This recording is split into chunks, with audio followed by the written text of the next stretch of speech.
In the world of sports, there is an unyielding fixation on data and statistics, which serve as the cornerstone for comparing athletes across different eras. Baseball, in particular, offers a myriad of metrics to gauge player performance, ranging from batting average to slugging percentage, hits, RBIs, and home runs. These figures provide invaluable insights into a player's prowess at the plate. Take Babe Ruth, for example, whose legendary status persists a century later, thanks in part to his monumental impact on the sport and his enduring statistical legacy. But unlike baseball, which has remained primarily unchanged over the last century, football of the early 20th century is barely recognizable as the same sport we watch and enjoy every weekend today. There has been no bigger evolution within the game on the gridiron than the ever-growing prevalence of the passing offense. There is no question that the superstars of the sport today, at all levels, are the quarterbacks, the men whose job it is to throw the football. When it comes to our obsession with statistics, football fans are no different, in the sense that we love to figure out who is the very best at what they do. As it stands today, the system we use to determine the best passer is called passer rating. Passer rating hasn't always been around, simply because passing itself hasn't always been a part of the game, let alone a part as crucial as it is today. The forward pass in football was legalized back in 1906, but wasn't used as a main offensive weapon until decades later. In the infant stages of the NFL and passing offense, the metric used to determine the best passer was passing yards. Whichever quarterback threw for the most yards in a season was hailed as the season's best. While this system is very simple, the shortcomings are that it favors teams that pass the ball the most, and it doesn't account for touchdowns, incompletions, or interceptions. For a few years, the NFL started ranking quarterbacks based on their completion percentage rather than yards. This is slightly better because at least it considers incompletions, but it's flawed in other ways. This passing percentage system still doesn't account for interceptions or touchdowns, and it favors offenses that run a lot of screen plays or short passes. Between 1941 and 1970, the NFL used multiple methods to determine which quarterbacks were the most effective on a subjective ranking scale. This system ranked each quarterback based on their weekly performance in comparison with the rest of the league. This meant that a quarterback could be ranked near the top or bottom of the rankings based on how well other quarterbacks performed. As a data-driven person, I absolutely hate the system. It was in effect for over 30 years, until 1971, when Commissioner Pete Rozelle sought to come up with a better system. Commissioner Rozelle contacted the NFL Statistical Committee to develop a new way to measure passing performance. This committee was headed by Don Smith, an executive at the Pro Football Hall of Fame. Also in this committee were Seymour Seewoff, a statistician and the president of the Elias Sports Bureau, and Don Weiss, another NFL executive. So, the statistical committee came up with this formula to measure a quarterback's overall effectiveness. They called this system passer rating, and although it's a really lengthy formula, it solves many of the problems faced by previous methods. I had the misfortune of trying to fit this whole thing into one Excel formula, but here it is if you want to use it yourself. Passer rating accounts for a quarterback's number of completions, pass attempts, yards, touchdowns, and interceptions. Although passer rating is far from perfect, it generally does a good job at determining the effectiveness of quarterbacks purely as passers. What I think makes passer rating work so well is that it's completely objective and numbers-based, and it can be used to measure any amount of quarterback play. I have found all 2,423 times a player has thrown at least 10 passes per game over the course of a season since the very beginning and charted them based on their passer rating from that season. The higher the dot, the better the rating. StatHead only has NFL passing data going back to 1933, but even if earlier data was available, I doubt there would be any players who passed more than 10 times a game anyway. If we have to exclude passing pioneers such as Jim Thorpe and Fritz Pollard, so be it. There are many things to gather from this one graph, but before I dive into this data, let's figure out how this formula works. Mathematically, the passer rating formula measures performance on a scale between 0 and 158.3, the latter being considered the perfect passer rating. Because this is a mathematics-based system, there is a minimum set of requirements in order to achieve both a perfect rating and a minimum rating. We'll take a look at a few examples of each of these later. A funny quirk about the way the formula is set up is if a quarterback takes a snap and immediately spikes the ball into the ground on every play, he will finish with a passer rating of 39.6, because, well, at least he's not throwing interceptions. Moving forward, I'll call the area below this rating the spike zone, marked in red. Any player that falls into the spike zone is actively hurting his team every time he throws the football. If there are two things that can be instantly recognized by this graph, it's that passing was very volatile and inconsistent in the early days, and that passing efficiency has steadily improved over the last century of professional football. This upward trend in passing efficiency can also be seen when looking at the career leaders in passer rating. Here's a list of the top 32 passers with the highest career passer rating. Of these 32 players, 18 are currently active players in the league, including 9 of the top 10 passer ratings in the history of the NFL. Most of the others are either recently retired or already in the Hall of Fame. The first player to average 10 passes per game over the course of a season was Glenn Presnell of the Portsmouth Spartans way back in 1933. He threw 6 passing touchdowns to 12 interceptions, having the highest interception percentage in the league, but was named first-team All-Pro for his efforts anyway. Keep in mind that only spiking the ball will net a rating of 39.6, so Presnell's rating of 37.6 fell short of even that. In the early days, finishing a game or even an entire season with a rating in the spike zone was pretty commonplace, but has since become increasingly rare. Ryan Leaf's infamous 1998 rookie season is the only such occurrence since 1976. In 1935, Ed Danowski of the New York Giants posted a much more respectable 69.7 rating. He improved his record in 1937 with a rating of 72.8, which would be the second worst rating in the NFL last year, ahead of only Bailey Zappi, but for now it's an NFL record. This record would last only 3 seasons until Slingin' Sammy Baugh and Sid Luckman improved the passer rating record 4 times in 6 seasons. Throughout the early 1940s, Baugh and Luckman made outliers of themselves with their arm talent. They helped pave the way for the first king of passer rating, Otto Graham, who led the league in passer rating 5 times throughout his 10-year career. In his rookie season in 1946, he set the single-season passer rating record with a rating of 112.1. This record would stand for nearly half a century, as Graham, like Baugh and Luckman before him, was ages ahead of his time as a passer. The Golden Arm, Johnny Unitas, led the league in rating 3 times during the 50s and early 60s, but he never reached Otto's record.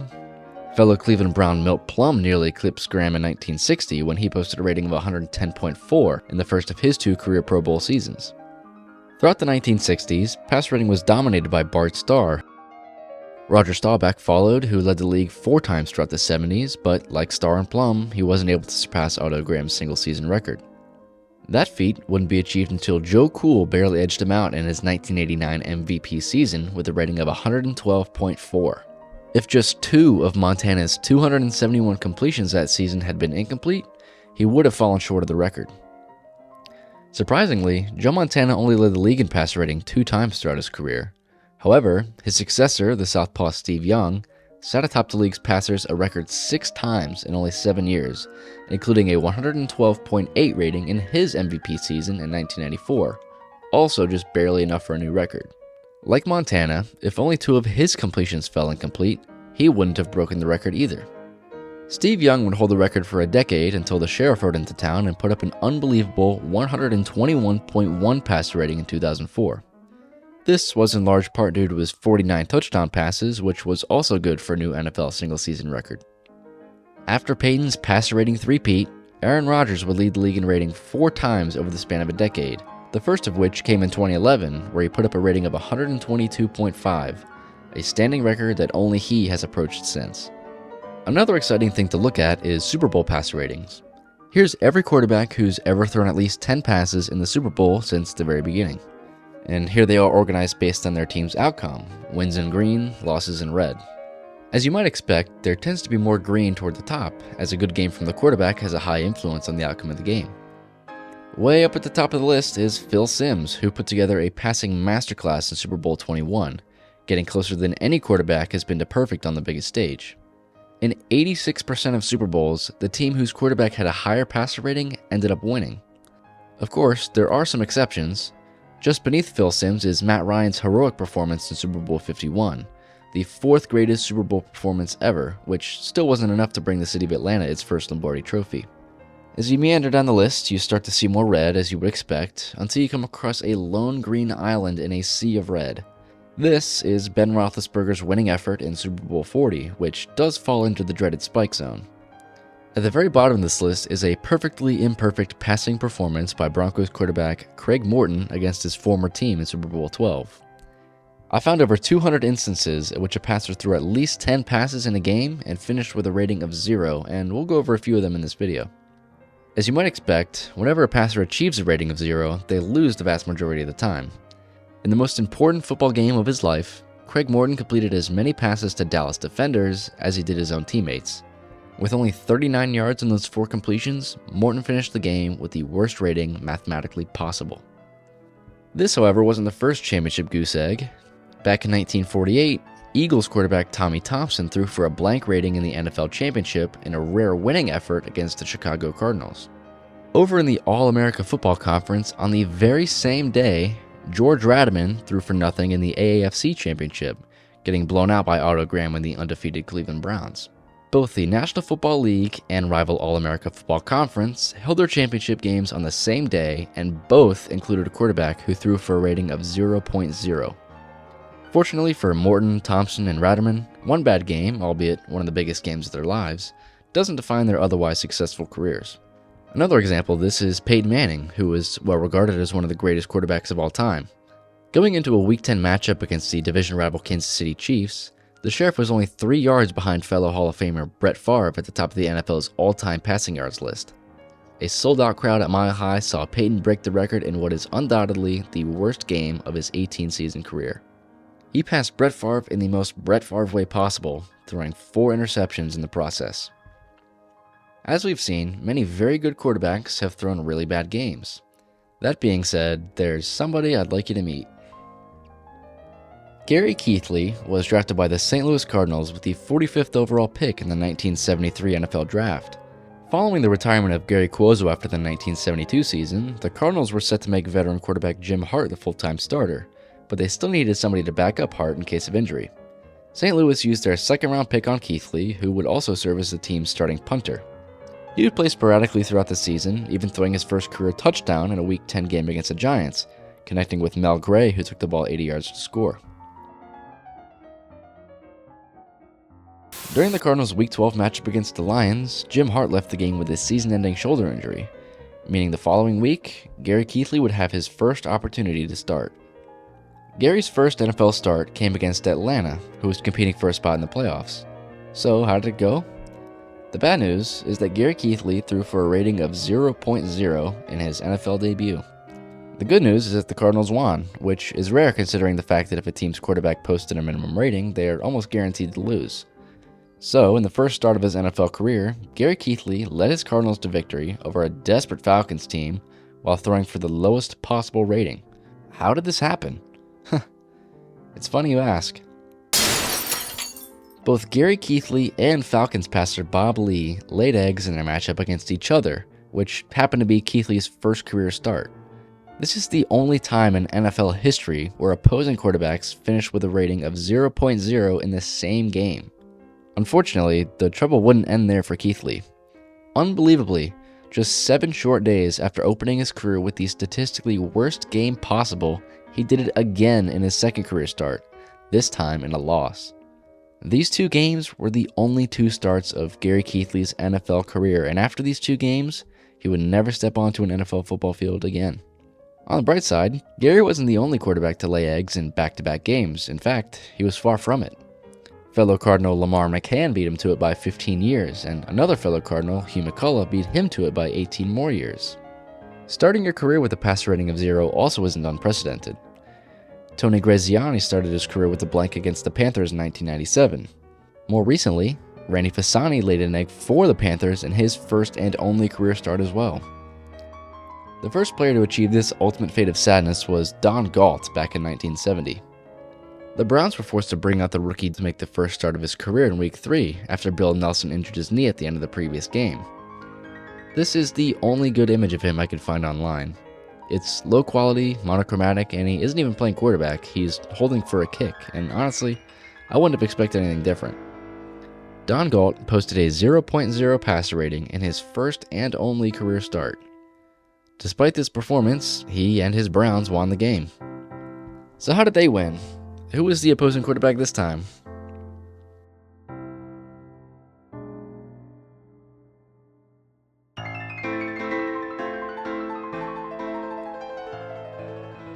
Terry Bradshaw was the number 1 overall pick in the 1970 draft to the Pittsburgh Steelers, who had never won a playoff game in their nearly 40-year history to that point.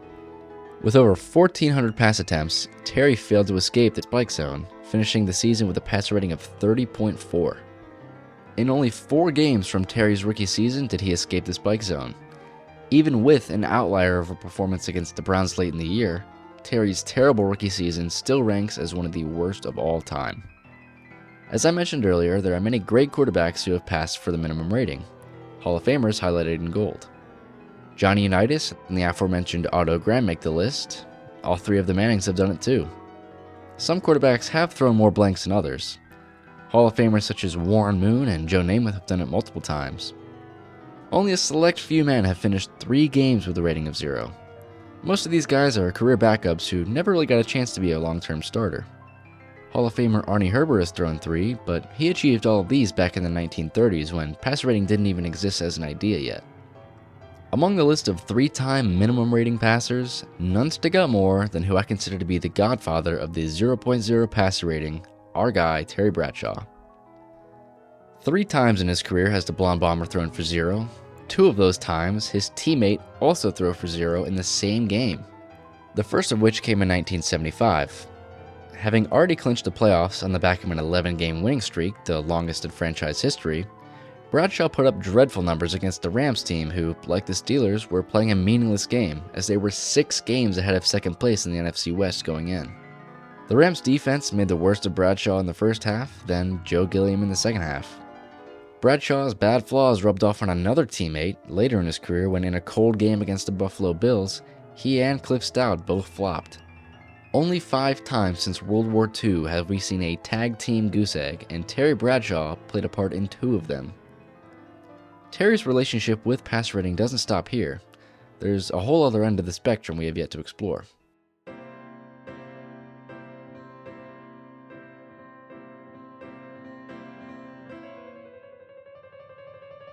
The perfect passer rating is an achievement akin to a perfect game in baseball. In more than a century of NFL football, only 64 men have ever been able to achieve a perfect passer rating in a game with at least 10 attempts. At the very top of the list are Ben Roethlisberger and Peyton Manning, both having achieved 4 perfect games across their careers. Ben and Peyton are also 2 of 3 quarterbacks to have ever thrown multiple perfect games in a single season. 2 of Ben's 4 perfect games were thrown in his first Pro Bowl season in 2007 against the Ravens and Rams.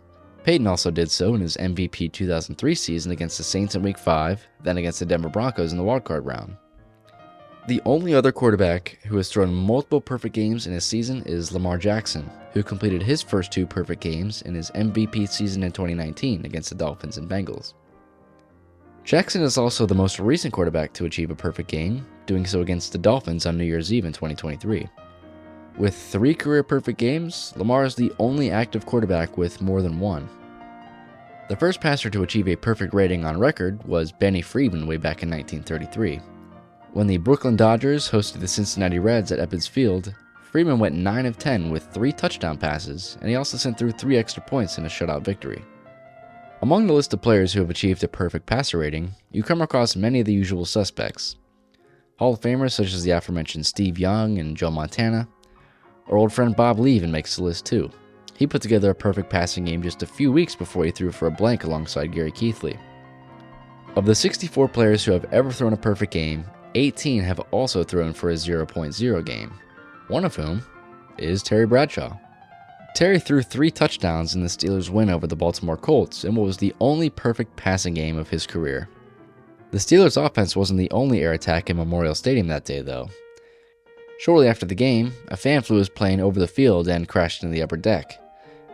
This was also one of only 4 perfect passing postseason games, and the only one of which to have been achieved on the road. The first perfect passing playoff game came off the hand of Don Meredith when the Cowboys steamrolled the Browns on Christmas Eve in 1967. Dave Krieg also threw a perfect passing game in the playoffs, and like Don Meredith, he did so on Christmas Eve too. Krieg would go on to throw another perfect game more than a decade later for a different team on a different holiday when he helped lead the Lions to victory over the Bills on Thanksgiving in 1994. Lastly, the most recent perfect playoff game was the aforementioned game by Peyton Manning, throwing 5 touchdowns against the team he would later join. If we want to talk about offensive beatdowns, we can't do so without bringing up Nick Foles. During his first stint with the Eagles back in 2013, he dished out an NFL record 7 touchdown passes in a Week 9 demolition of the Oakland Raiders in the Coliseum.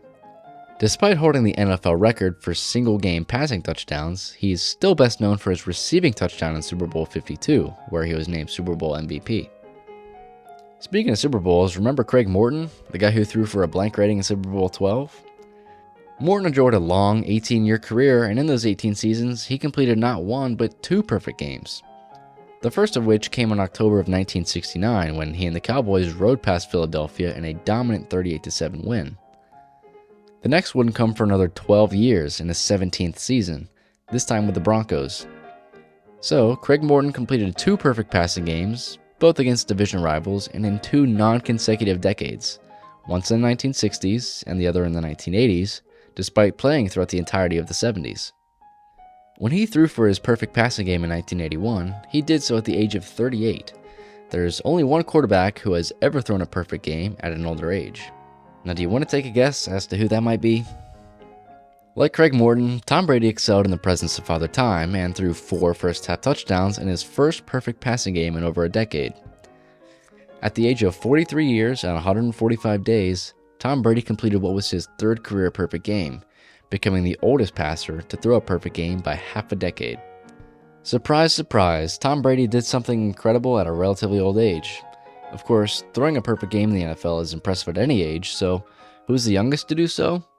Well, exactly 27 years to the day before Brady achieved perfection for the final time, it was the man whom the GOAT replaced who was the youngest to achieve a perfect game. At just 21 years and 315 days old, rookie Drew Bledsoe only threw 11 passes in a shutout win over the Indianapolis Colts, but it was enough to take the crown. Drew Bledsoe just barely edges out the next youngest perfect passer. 3 days older than Bledsoe was during his perfect passing game, number 2 overall pick Marcus Mariota made his NFL debut against number 1 overall pick Jameis Winston and threw 4 first-half touchdowns in a big win to start the season. Marcus Mariota became the first and only quarterback to this point to post a perfect passer rating in his NFL debut. Unfortunately for Mariota, that would be one of only 3 wins the Titans would enjoy in 2015. As we've explored the history of passer rating, we've witnessed the highs and lows of quarterbacking excellence. We've marveled at the iconic performances that have etched their names into the annals of NFL lore, from the precision passing of Otto Graham to the record-breaking feats of Peyton Manning and Aaron Rodgers. But as we've seen, for every moment of brilliance, there are moments of struggle and adversity. Instances where quarterbacks have faltered and fallen short. Whether it's a game marked by interceptions and incompletions, or a career-defining performance that ends in defeat, passer rating serves as a mirror, reflecting the triumphs and tribulations of the gridiron. I think it's important to remember that stepping onto an NFL football field and playing professional football at the NFL level is a remarkable achievement in itself, regardless of whether their performance is incredible or forgettable. Games like these will happen again, and so will games like these. Just remember, regardless of how these performances are measured, they all still make an impact on the game we love.